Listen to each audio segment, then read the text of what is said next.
mbote mingi na bino bandeko epanyo so bozwami Papa Simon Kimbangu Kiangani asengaki na bakonzi ya koreki na niveau international bakota séminaire pona kobongisa matali choral wana. Na premier jour ya séminaire ango Papa Simon Kimbangu Kiangani apesaki bango maloba na kate maloba na ye a rappelé bango ke tozali na retard il y a 10 ans.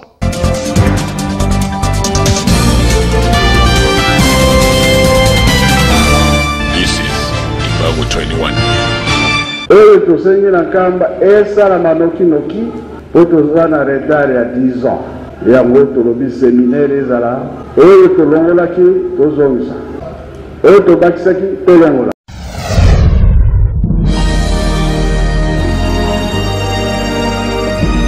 La vérité, écoutez Kalabele, la vérité. Les mensonges restera toujours les mensonges. Tazareko Kende, qui vivra, verra. Mingi déjà au bamoni vidéo na sur mon internet oyo nano ba tali ya mote bokota na www.kimbangu21.me bokomona intégralité nango et ba misuso baza na Facebook bokotala na page nanga Jomac TV ou bien na Jomac bokomona yango na internet ezape na na Facebook ezali pe na YouTube bokomona yango. Likambango ezosala mwa polémique mingi na carte internet batebele baza ko interpréter yango na ndenge na bango mingi balobi retard wana oyo Papa Simon Kimbangu Kiangani alobeli ezali résolution ba misusu balobi ezali résolution te batebele baza ko interpréter yango na ndenge na bango. Mais avant de continuer na sujet wana na lingi ba muke na lobela likamoko oyo donc na décidé que na lobela yango pambate ko moi mingi nazo ba message zo uta par-ci par-là. La vérité, écoutez Kalabele, la vérité. Les mensonges restera toujours les mensonges. Tazareko Kende, qui vivra, verra. Batebele baza komela ngai mingi je crois baza bandeko ya 3 égale à 1 baza komela ngai balobi ke yo oza kobundisa Papa Simon Kimbangu Kiangani na oza kokende ko tiola ye bamiso babengi yango blasphème na ba image oyo toza kotia pona kolakisa makambo nini oyo Papa Simon Kimbangu Kiangani alobelaka biso na bambuleleki biso awa tosala kaka rôle na biso to tchela kabino ba vérité bino moko bomona ndenge nini makambo ezali mingi baza ko sepelate bazoloba ke nazali ko finga nde Papa Simon Kimbangu Kiangani nazali ko cholaye ndenge ba misusu ba bengi yango ba misusu balobi ke naza ko sala surtout ba générique ko nazo sala ba misusu balobi ozali mutu ya Illuminati ba kombo ebele bazobenga wana wana za likambo déranger ngai te mais eloko oyo ekoki penda moke ko déranger ezali manque ya information oyo bandeko ebele bozanango yango wana pe nasalaka oyo nga nasalaka parce que nayebi ke na kati ya lingomba ya Papa Simon Kimbangu bato ebele peut-être yo mtozo kotala ngai bozana ba information ya solo te banani bazali kofinga to bazali kofingisa lingomba ya Papa Simon Kimbangu awa ngana kolakisa bino banani pena bazali ko fingisa Papa Simon Kimbangu Kiangani tobosana te oyo tozala kosala wa ezali makambo ya lingomba ezali esika bato ya mabe bayaka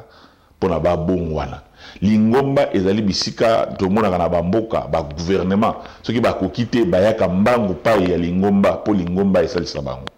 mais loko nini biso tozali komona ba journaliste oyo basengeli batei ya bandimi bango nde mutu bazali ko sala propagande ya haine mingi boloba ozolobela boye nini tomonaka yango na ratelki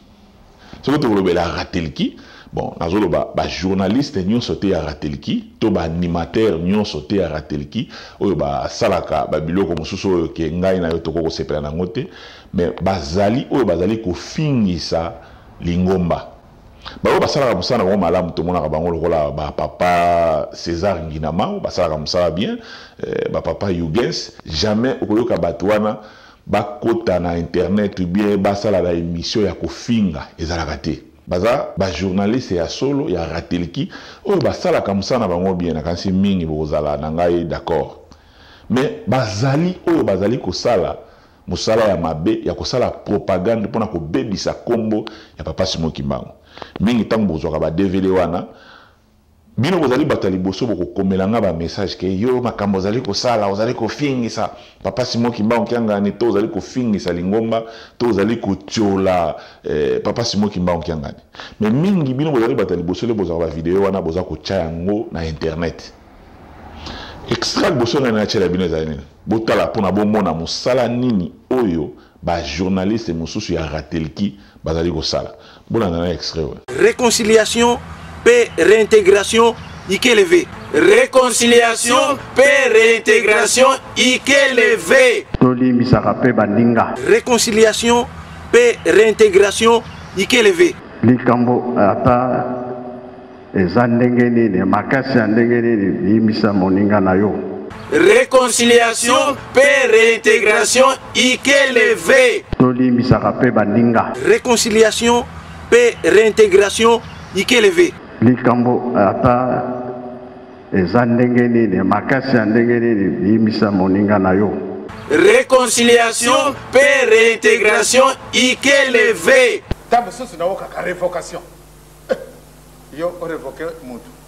te okuko révoquer yete révocation wana ezali mo français kubenga na ye kuyadi susu na ngumba oyo te wana ezali révocation est-ce que biso kuko sala hein réconciliation paix réintégration IKLV nakanisi bino mwa boto kolanda extrait wana awa tobosana te oyo ezali makambo ya nzambe esika nini bateaka ndenge nini balimbisaka mais bango bakeli boso baza kosepela na bango réconciliation réintégration IKLV donc toza ba ennemi ya libela ozomona wana bazali ba journaliste oyo tobengi ba star na côté ya 3 égale à 1 mais wana bomonaka yango te eloko mibale na nalakisa bino ezali nini ntango biso tosalaka makambo oyo mingi bomonaka lokola nesike toyaka mpona kotiola soki nini te eza na intention wana te biso tozali mpenza bandimi ya solo oyo tolingi lingomba oyo etambola ndenge bapapa misato batikelaki yango totala nano extrait oyo tokomona epai wapi journaliste ya ratelki azwi livre oyo ndeko moko akomaka na ntina ya papa Paul Kisolokele atie yango na se anyati yango eza kaka te pamba te anyataka koloba ndenge mingi na kati na bino bolobaka aza mwana papa te aza boye me botala kombo wana oyo ya anyati kombo nini ya Kisolokele ngai na yo tobengi papa Kisolokele nzambe me ya azwi sapatu na ye anyati yango likolo ozomona me wana bango bazali ba journaliste ya ratelki oyo bino bozali kobetela maboko pai mususu bokei nzambe epai mususu bozali kosakana na ye bozali kosakana na kombo ya papa Simon Kimbangu bozali kosakana na kombo ya batata misatu oyo bamoneli lingombo pasi me bino ba oyo bokomelaka ngai oyo bozali kolanda ngai bozali kobetela bato ya ndenge wana maboko ba journaliste ya ndenge bobetela maboko toyebi biso nyonso totelemaki na batata misato bapapa na biso misato batei biso bamoni pasi mingi na kati na lingomba oyo mpona kolakisa biso nzela ya solo ndenge na kati na lingomba na biso tobengamaka ntango nyonso bapapa azala mwana moke azala mokolo bapapa misato balakisi biso kobenga na bapapa me botala bajournaliste oyo mpona bango balobi bakoko ya papa Simon Kimbangu oyo baza na mokoto baza même pas na qualité babenga bango papa donc mbala moko ba frère na ningo na nana extrait oyo papa José frère José Kisolokele azozalaka convaincu te na ba mukolo ngo frère Charles Ayaka frère Armand Ayaka bon presque tout nous bazalaka sauf papa frère Solonda azalaka te yenda azalaka te azaka na pointe noire soki na bosanité caméra ya papa Armand pe oyo basala no ba ya frère moto nakanisi soki nazolakisa bino makambo nyonso ezali mpona bomona mosala nini bajournaliste oyo bino bobetelaka maboko basalaka oyo wana tozokoloba ezali bato ya nzambe oyo basengeli koteya oyo basengeli kolakisa bato ndenge nini moto akoki kosambela ndenge nini moto akoki kosalela nzambe na ye ndenge nini moto akoki kosala bolingo mibeko misala wana bajournaliste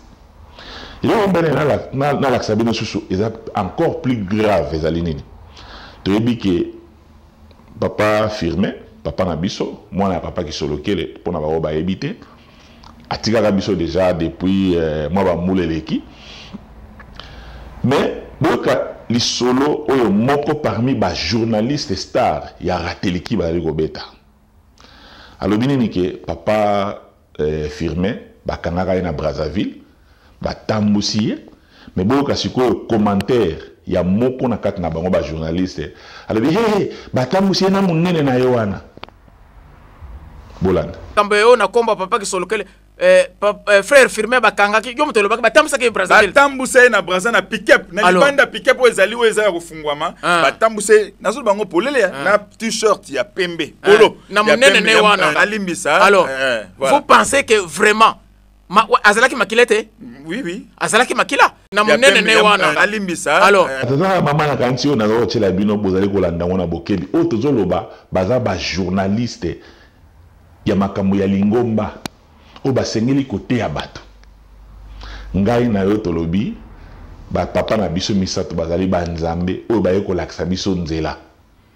siko mingi o bino bolobaka ke jomaki yo ozali kochola jomaki yo ozali kochola le Saint-Esprit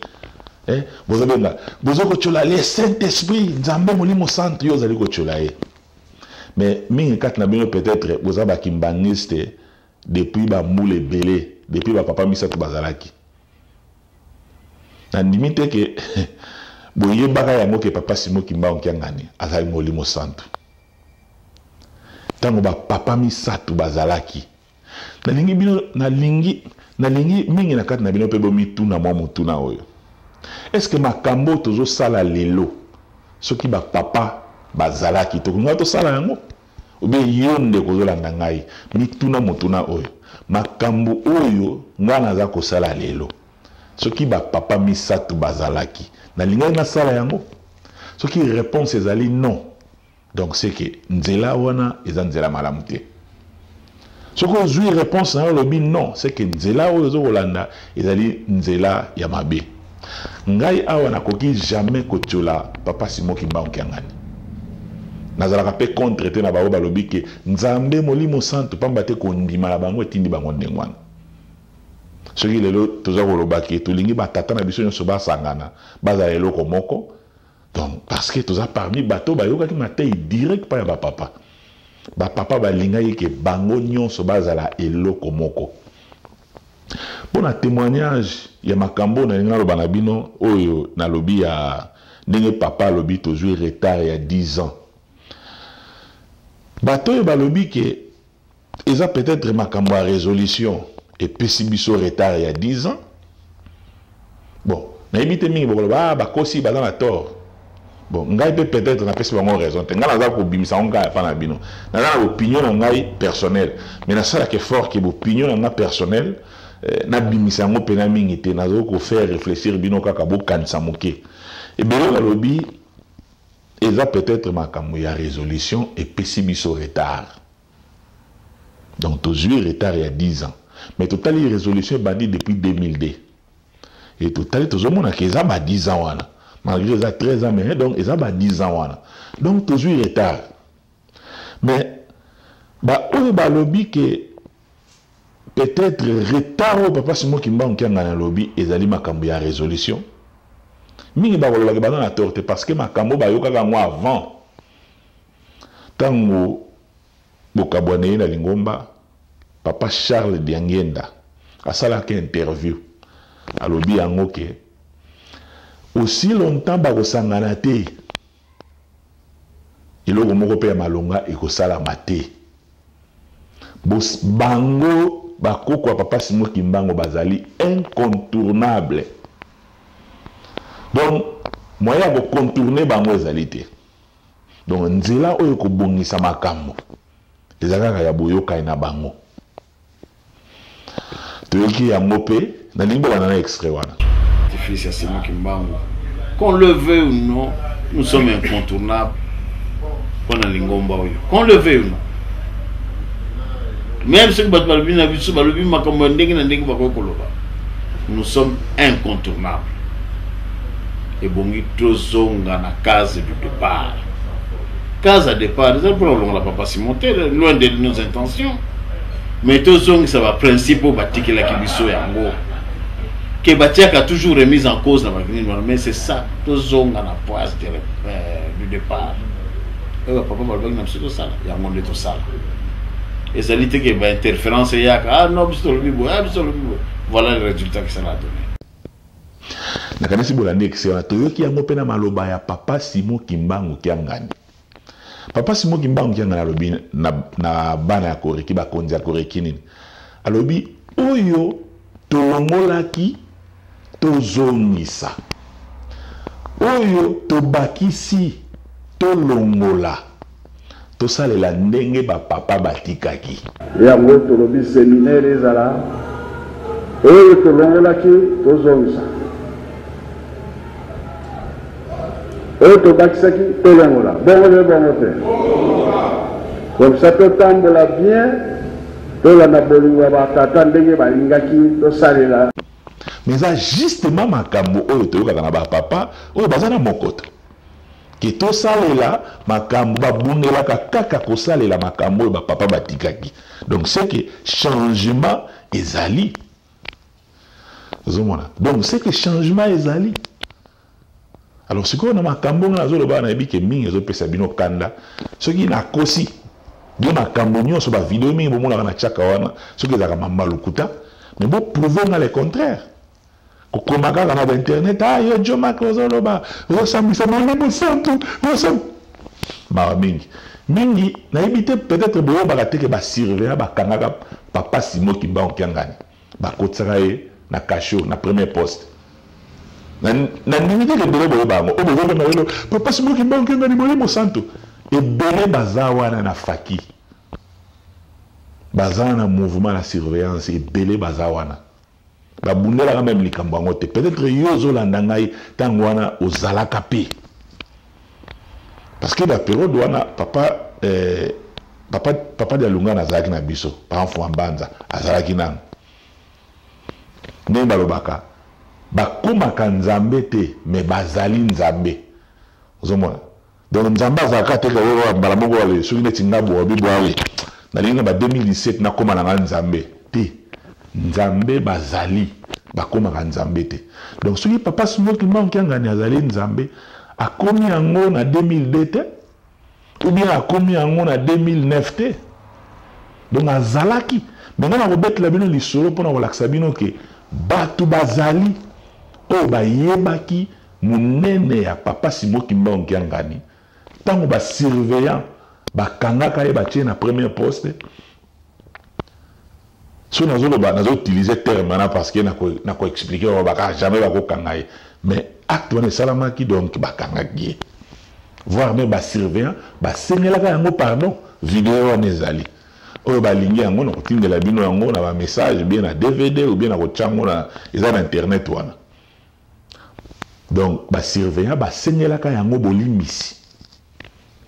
ndenge Papa Simon Kimbangu kiangani akotaka na kasho na premier poste. Mais pour nous sabino ke batu bazali oyo bayebaka monene ya Papa Simon Kimbangu kiangani oyo babundaka na le wana bazali siko yom tozola nango kote mingongo peut-être na 1900 combien kala donc oza mutakala na tango wana ozalaki wapi